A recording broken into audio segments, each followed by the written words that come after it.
pessoal, tudo bem? Sejam muito bem-vindos a mais um episódio do podcast, que é coordenado pelo Centro Acadêmico do curso de Direito da Unifip. Eu sou a Rayane, sou vice-presidente do Centro Acadêmico. Oi, gente, aqui é o Natan, o presidente do Centro Acadêmico, né? E nós estamos aqui para mais um episódio do Diretrizes. E hoje é um episódio muito especial, mas antes de dar início e apresentar para vocês a nossa convidada ilustre da noite, a gente gostaria de estar agradecendo. Não sei se vocês separaram, mas a gente agora tá com uma caneca personalizada do podcast Diretrizes, olha só. E a gente gostaria de agradecer a professora Márcia Menin, daqui do curso da faculdade, elas que sempre nos apoia, sempre nos ajuda em tudo que a gente precisa, fez a graça e a gentileza de nos presentear com essa caneca, e a partir desse episódio todos os nossos convidados estarão bebendo água numa caneca personalizada do Diretrizes. Então muito obrigada, viu, professora Márcia, por todo o carinho e apoio. E agora, não menos importante, olá, Aline, boa noite, tudo bem? É uma alegria imensa estar recebendo você aqui hoje, que disponibilizou um diazinho das suas férias para estar aqui com a gente nesse episódio, tá certo? E eu gostaria que você se apresentasse, não só pra gente, mas para todo mundo que nos está escutando. Conte pra gente quem é a Aline Renata. Tá bem. Primeiramente, boa noite, agradeço o convite. É um prazer estar aqui de volta na faculdade. Me formei aqui não só em Direito, mas a primeira faculdade que eu fiz foi Administração de Empresas. Que legal! Então eu vou até me descrever, né? Sou uma mulher branca, cis, lésbica, formada em Administração de Empresas e Direito aqui pela faculdade. Atualmente eu sou advogada, me especializei na USP Ribeirão Preto.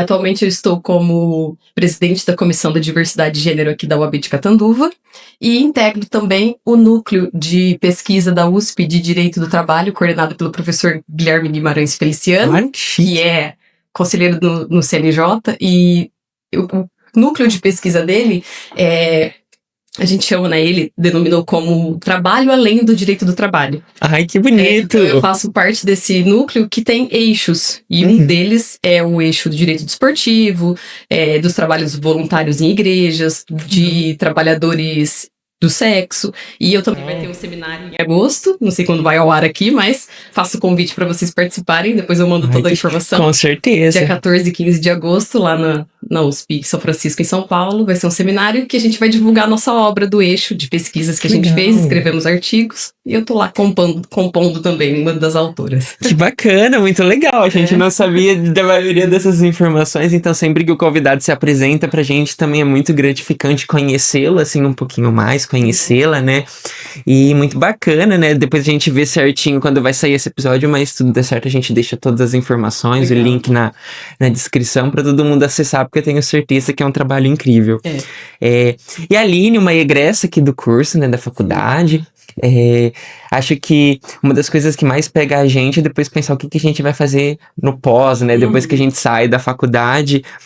Principalmente acredito que na questão da advocacia. Acho que mesmo quando a gente faz um estágio na advocacia, talvez ainda dê esse choque de pensar o que vai se seguir depois da faculdade.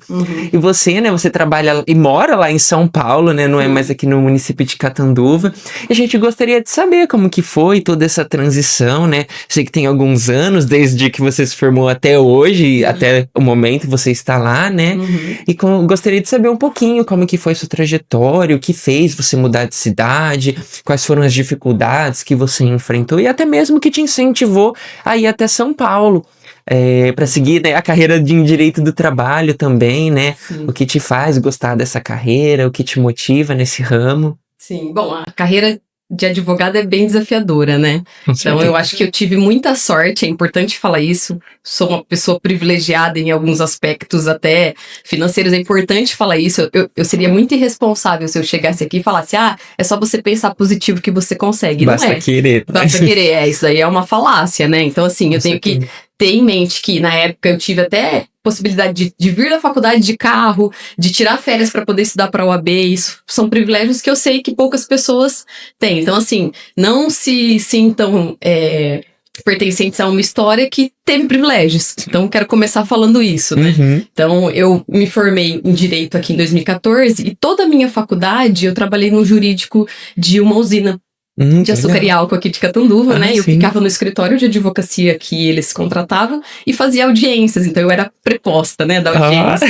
Que legal. Eu fiquei os 4 primeiros anos da faculdade fazendo as audiências. Então ali surgiu o meu encantamento pelo direito do trabalho, de entender o que eu tinha que responder, o que não tinha. Eu peguei a mudança depois da reforma trabalhista, né? E mudou um pouco o papel ali do preposto, que antes não precisava ser, antes tinha que ser funcionário registrado na CLT, depois passou a não precisar, né? Tinha só que ter o conhecimento dos fatos ali. Então foi ali que começou a minha paixão pelo direito do trabalho. Aí advoguei aqui em Catanduva até final de 2018, num escritório daqui de Catanduva, e fui para São Paulo. A minha esposa da época passou no mestrado, a gente foi para lá. Então coincidiu também de eu conseguir um emprego no escritório que eu tô atualmente. Tô há 6 anos. Olha que legal! Tive um tempinho fora, mas vou contar mais pra frente a situação que eu passei por lá. E tô nesse escritório advogando. Eu comecei como advogada júnior. E atualmente estou como gestora de carteira. Ai, que legal. Cuidando de uns 4 clientes. 4 clientes, tá quase 1000 processos. Nossa, desafiador. Com certeza. Mas é bacana, tem uma equipe muito legal, escritório muito estruturado, muito preparado. Gosto bastante de estar lá e gosto, assim. A gente advoga 100% para empresas e tem sido gratificante. Muito legal. E a sua família é daqui de Catanduva? Minha Você família... cresceu aqui em Catanduva. E como foi pra você mudar, assim, ir pra uma cidade que é considerada um pouco longe, assim, é muito difícil da gente, às vezes, ficar longe da família, acostuma com os amigos, né? Sim. Então, abrir mão da vida que a gente tinha aqui, né, na cidade do interior, ir pra uma cidade grande, assim, trabalhar num lugar novo, conhecer novas pessoas. Como que foi isso pra você, assim? Desafiador também, né? Eu falo, é uma palavra que a gente diz que acaba sendo até chata, né? Mas é desafiador, porque a gente sai do sossego, daqui tudo é pertinho, 5 minutos você tá nos lugares, e lá não, você se sente um grão de areia na praia. Porque ninguém se importa, você é engolida ali por tudo, trânsito, transporte público, aquela correria, mas me fez crescer muito, assim. Eu sou uma pessoa muito, era, né? Uma pessoa muito medrosa. Eu falo que era porque quando eu vejo essa trajetória de mudar de cidade, eu falo... Corajosa pra caramba. Corajosa, sim, não é pra qualquer um. Nossa, eu tive muitos medos, assim, que foram enfrentados com essa mudança e foi gratificante, assim. É um aprendizado enorme. Quem tiver oportunidade, jovens, aproveitem, assim, primeiro, segundo ano de carreira, vá, porque... profissionalmente foi importante pra mim, tá sendo, né? É importante. Hoje eu tô onde estou graças a essa mudança. Essa coragem que você teve. Nossa. E mesmo com medo, né? Porque a gente tem que pensar que mesmo que a gente esteja com medo, a gente deve fazer as coisas. É aí que vem a coragem. Sim, né? Porque se a gente for deixar pra fazer só coisas que a gente não tem medo, sim, a gente acaba deixando de fazer muita coisa, né? E falando em coragem, eu já queria também introduzir um assunto aqui, que agora você falou que você tá como presidente, né, da comissão da... Comissão da Diversidade de Gênero, aqui da OAB de Catanduva, né?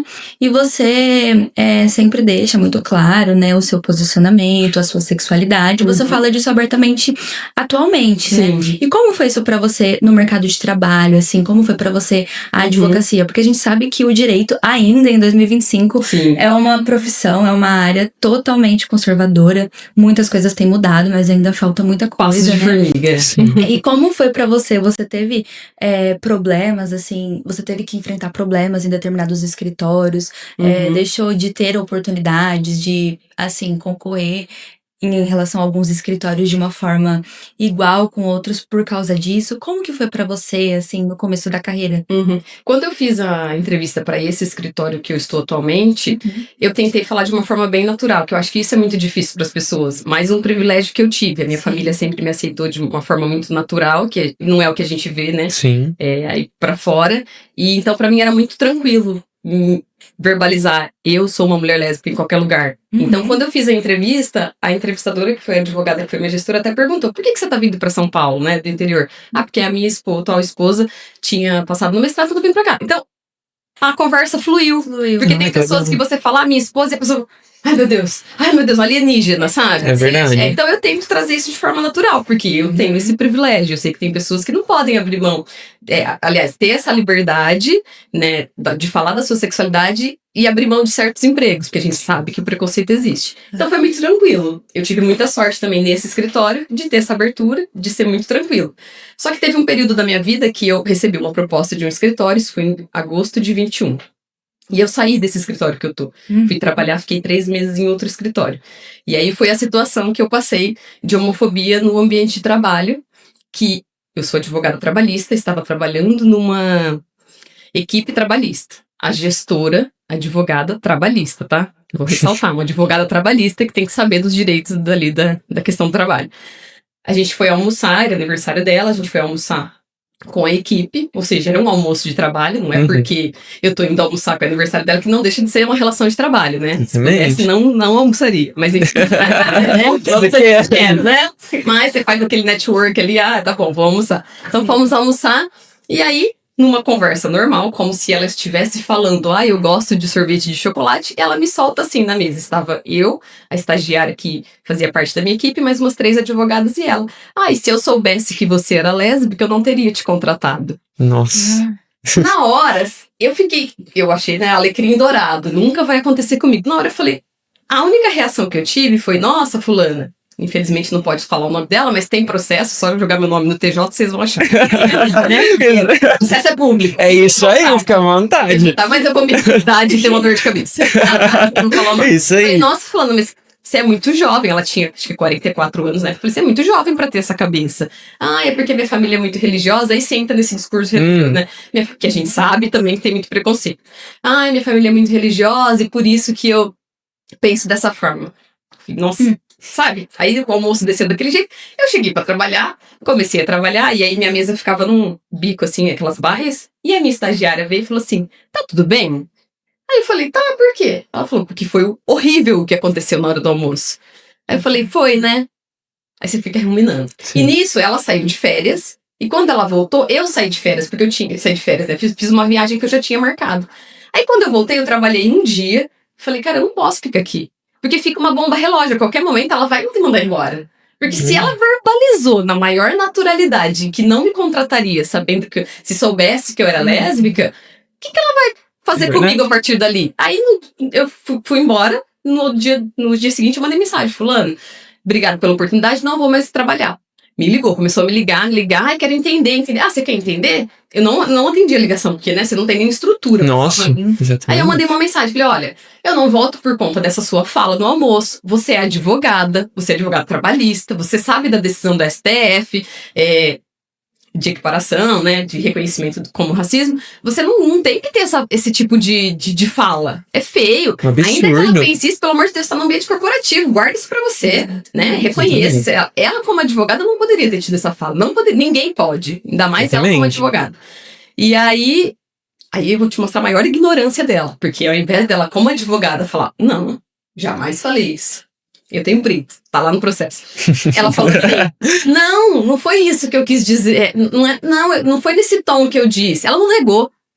A pessoa é tão ignorante, a pessoa tão burra, que ela acha que, o que tem? Tá tudo bem falar isso. Nossa, é só minha opinião. Você se chocou? Nossa, que absurdo, entendeu? Dá licença, né? Então assim, então você vai responder por isso. Só que eu demorei a entender o que tinha acontecido comigo, né? Eu só não quis mais ficar perto. Isso era dezembro, época de recesso. Nossa, foi assim, um perrengue. Minha irmã me ajudou muito. Minha irmã Angélica falou na época, eu falei pra ela, né? Porque a gente divide as questões da nossa mãe e tal. Eu falei, preciso pedir demissão. Ela, não, pode pedir. Então, agradeço ela aqui, até publicamente. Pedi demissão e falei, não, cara, não dá, né? E aí comecei a procurar emprego e coincidiu assim na semana do Natal, acho que era 23 de dezembro, 22 de dezembro, a minha atual chefe me ligou. Aline, você não consideraria voltar pra cá? Eu falei, consideraria. Sim, agora. Presente de Natal. Não considero, eu quero. Foi um presente de Natal, assim, voltar pro escritório. E aí eu já voltei como gestora de carteira no cliente novo que eles estavam assumindo e tô lá até hoje. Então assim, passei sim por essa situação nesse outro escritório e assim, foi ridículo, porque você acha que, né, a pessoa estudou direito, ela não vai ter esse pensamento. Não, ela verbaliza, ela confirma e ela acha que ela tá na razão. Exatamente. Só que aí eu vou fazer uma outra propaganda, né? Usem o Ministério Público do Trabalho, porque depois de uns meses que eu me dei conta do que eu passei, eu falei, isso não pode ficar impune. Poxa, eu sou uma militante da causa da diversidade, né? Eu estudo, eu não posso deixar isso passar em branco. E dá uma certa dor de cabeça, né? Sim, aí eu fiz uma denúncia no Ministério do Trabalho, porque era uma relação de trabalho. Eu fiz uma denúncia do que eu passei, juntei os prints, e aí eles abriram uma investigação auto de infração, acabaram fazendo um acordo. E eles combinaram de dar treinamento para as pessoas do escritório, principalmente para essa gestora que foi homofóbica comigo. Então, assim, surtiu um efeito. E para além disso, eu também fiz o processo de indenização por danos morais. Minha advogada foi a Mariana Serrano, que eu conheci aqui na palestra. Que legal! A palestra do projeto de extensão. Então, o ciclo de direito e diversidade. Legal. Então, assim, foi ela que me deu forças, assim, pra eu entender. Porque, apesar de você ter todo esse conhecimento, quando você passa por isso, você fala, não é possível que você tá querendo Às vezes você não sabe nem o que falar, você não tem nem reação, não, você não tem, né? Porque são muitas camadas a pessoa utilizar de um argumento muito ridículo, assim, ai, porque eu cresci assim, então eu penso assim, né? Gabriela, né? De homofobia, preconceito, e a pessoa ainda acha que tá certo, e aí você fica paralisada, assim, você fica, meu Deus, o que eu faço? E às vezes você nem se dá conta na hora.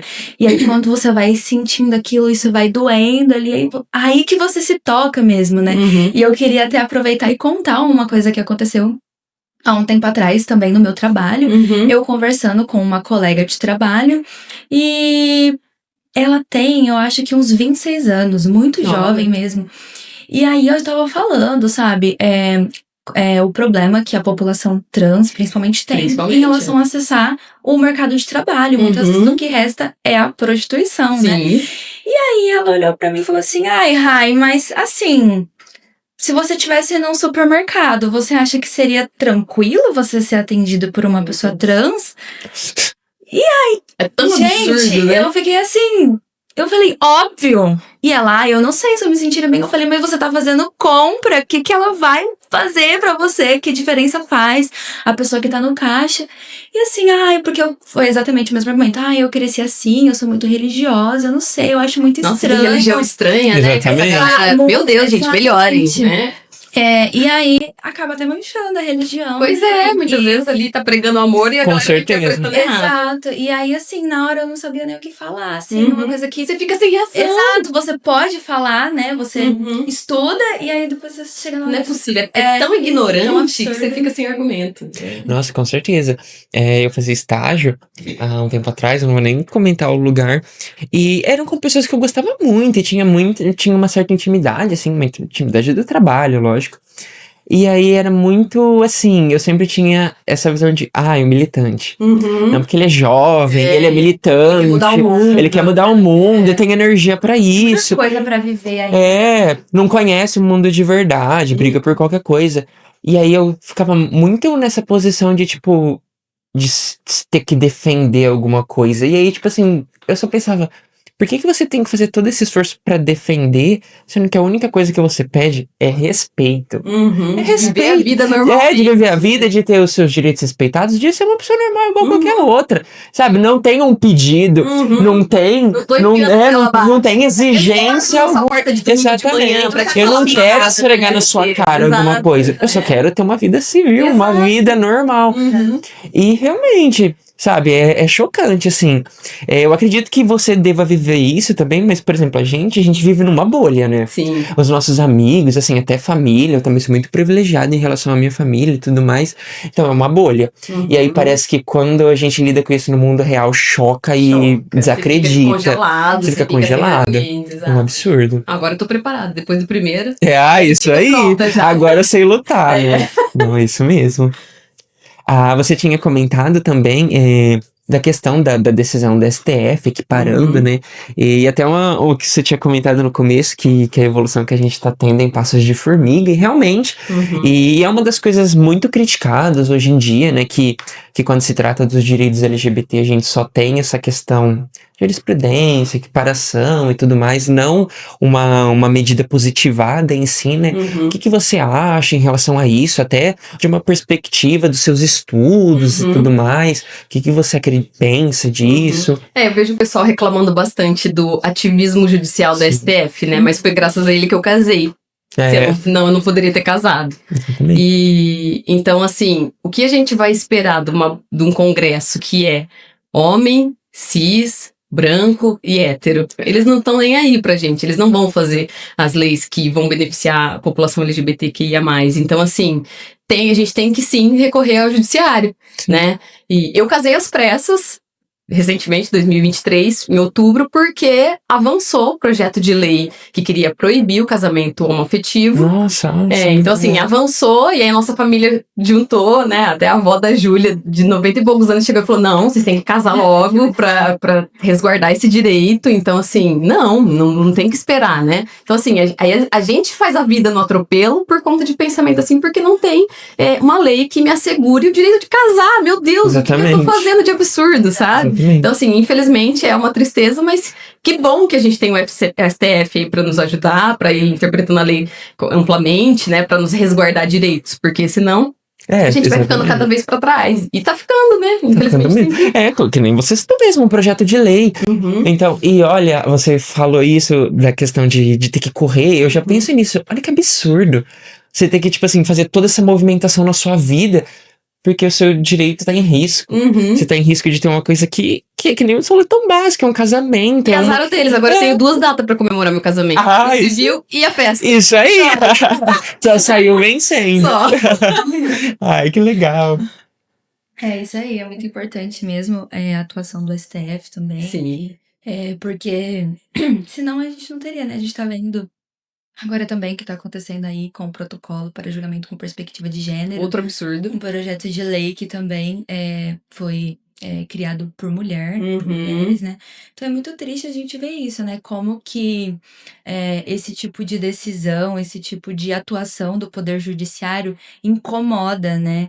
Enquanto que eles poderiam estar pensando em projetos para incluir a população. A gente fica à mercê e não pode buscar o direito. Exatamente. Pensar assim, já que o Poder Judiciário, já que extrapola a competência do Poder Judiciário, então vamos fazer alguma coisa. Não. Eles querem retirar essa extrapolação do Poder Judiciário. Que controlar na bolha deles, né? Na bolha, exatamente. Então, assim, a gente já vê aí, né, que qual é a cara também do Poder Legislativo do nosso país. A gente precisa mudar isso, né? Precisamos. Vamos pensar aí, ano que vem, eleições. Então vamos começar a pensar nessas coisas. E você falou que lá no escritório que você trabalha, né? Vocês atuam para empresas, né? Isso. E mesmo em atuação para empresas, assim, você já teve alguma experiência lá no seu trabalho que envolvesse direitos da população LGBT no ambiente de trabalho, além da sua própria experiência, né? Sim. E como que você enxerga a atuação dos direitos humanos, a atuação do ativismo da população LGBT na área de direito do trabalho também, que é uma área, né, assim, que eu acho muito importante, muito social, né? Tem muito a ver com a questão social. E todas as áreas do direito estarem ligadas aos direitos humanos é muito importante. Então, como você enxerga isso? Porque tem escritórios que não pensam nisso, né? Sim, não pensam. Então, é muito difícil quando você vê. Às vezes, a gente fica até chocado quando vê um escritório que pensa na atuação em direitos humanos também, né? E mesmo advogando pra empresa, o pessoal estranha muito, né? Você é tão militante, tá advogando pra empresa. Torcedores, calma. Exatamente por estar desse lado que eu tento mostrar pras empresas. Olha, se você investir em política de diversidade, você vai diminuir a sua indenização e até um dia, quem sabe, zerar. Olha, a sua empresa não foi condenada numa alegação de homofobia porque você demonstrou que tinha uma política interna de diversidade que faz ali palestra, não só em junho, tá, pessoal? Não só em junho. Não faz palestras Porque a educação é o que salva, né, gente? É clichê, mas é isso. Quanto mais eu educo os meus funcionários, né? Não sou...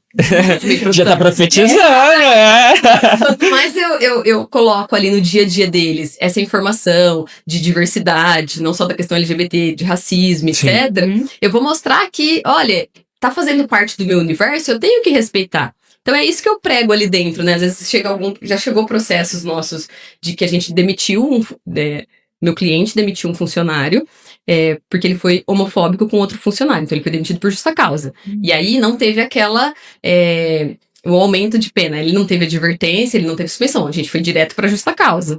E aí ele entrou pedindo a anulação porque foi muito grave, não sei o quê. Só que existe a justa causa, ela pode ser aplicada quando a questão é grave. E a empresa entendeu como homofobia. E isso foi muito legal, né?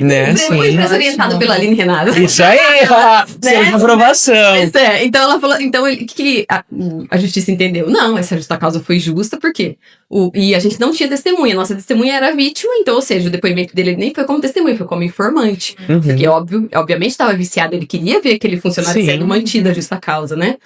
E aí foi o ignorante, né? Igual a homofóbica que foi comigo. No depoimento pessoal do reclamante que queria reverter essa justa causa, ele falou, mãe, mas foi só uma brincadeira. Ele não negou. Já Ele não matou negou. aí, já. Ele falou, mas foi só uma... Então, mas não pode brincar disso. Isso não é uma brincadeira. Não é uma brincadeira. Né? Olha só, Né? Olha só, bem-vindo ao mundo. Você não pode fazer brincadeira com isso. Então, assim, o próprio depoimento dele já me fez prova. Eu não precisei nem de testemunha. Óbvio. Eu ouvi a testemunha que eu tinha, que aí foi contraditada, né? Por ter interesse na causa, obviamente, que era a vítima. Uhum. Mas ela foi uma justa causa mantida, inclusive no tribunal, já transitou em julgado. Ai, que legal. Então, assim, o que eu procuro entender? Empresas invistam nessas questões da diversidade, né? Não é um dinheiro jogado fora, é um investimento, né? Sim. A NR1, que vai tratar da questão, né? Em maio de 2026 vai ser obrigatório.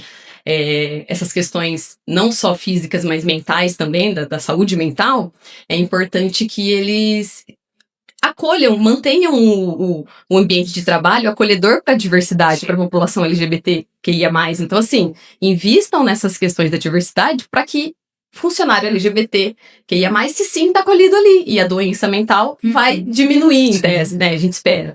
Então, é isso. Que é uma prevenção, né? Exatamente. Porque não adianta, assim, adianta, claro, é importante, mas assim, depois que aconteceu a violência, aquilo fica dentro. Se você imagina a saúde mental daquele escritório que eu trabalhei. Exatamente. Pois é, exatamente. Né? Então, assim, depois você ganha uma indenização, é mantida a justa causa, mas o sentimento fica ali. E isso não passa. Vai oprimindo, fica ali.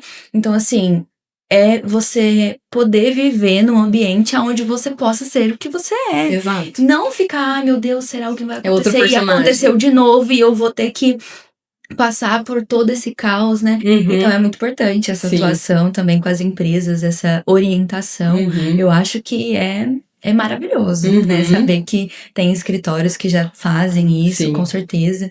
E é o que deve acontecer, né? Sim, é o futuramente. É fundamental. Exatamente, com certeza. Como dizia o Jorge, é old. É old, exatamente. Old, né, More? Com certeza.